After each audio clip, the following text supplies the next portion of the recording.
Time now for your forewarned weather with Chief Meteorologist Alana Brophy. Okay, we've got a lot to talk about in the weather world tonight. Absolutely, and that's why we bring in the expert, Chief Meteorologist Alana Brophy.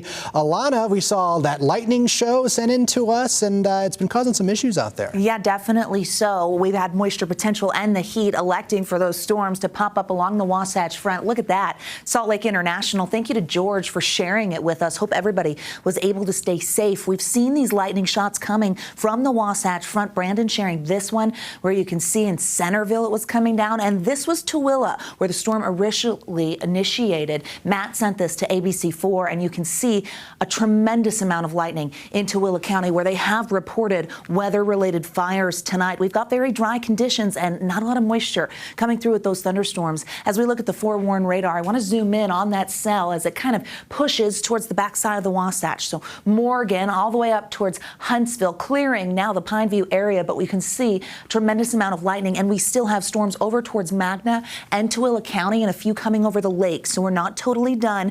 That convection wanting to hold on. Our Horn Mountain time lapse shows that we saw active skies in central Utah and east of I-15 today with our moisture potential. A bit of a surge here, and we know that those storms were really popping. Satellite radar shows us the last few hours, and you're going to notice the development in the West Desert. Watch as those storms push into the Salt Lake County and Davis County areas. That's where we've seen all that lightning. Not a tremendous amount of rain, but we have seen gusty winds up to 50 miles per hour when that storm was in Tooele County and holding on to those gusty winds. But quite an electrical storm tonight as you take those eyes to the skies. Down south, Sand Hollow, thank you, Carl, for sharing that sunset. So we push the clouds out of there, and wildfire smoke moving in, dense smoke filling in southern Utah.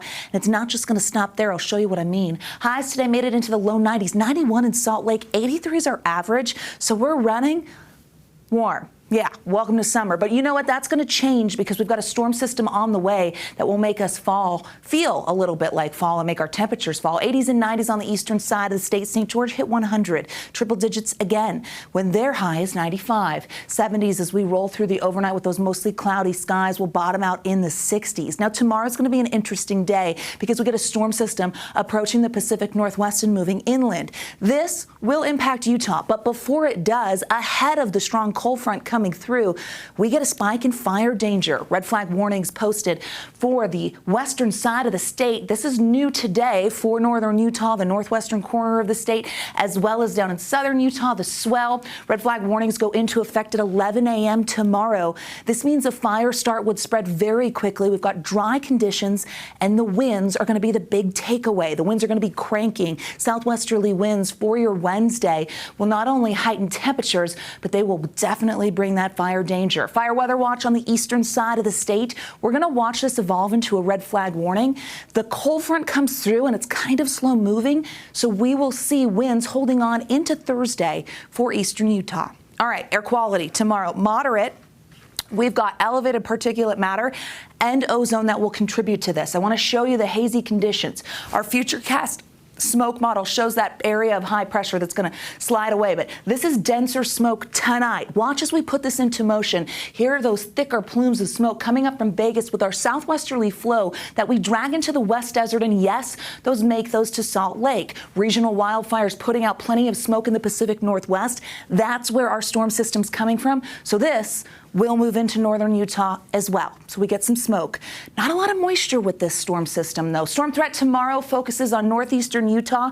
It's a general thunderstorm threat where lingering moisture will hang out. But the cold front starts to come in tomorrow night. You're going to notice it. And when it does, it doesn't bring a tremendous amount of moisture, but it will bring the chance of some light scattered showers from the state line into Salt Lake County for early morning commuters on Thursday. The biggest takeaway here, the temperature drop. Are you ready? Because we're going to slip and trip and fall into fall. Temperatures dropping 15 to 20 degrees as we roll into Thursday for many portions of the state. We do rebound. Let me show you the upper level here.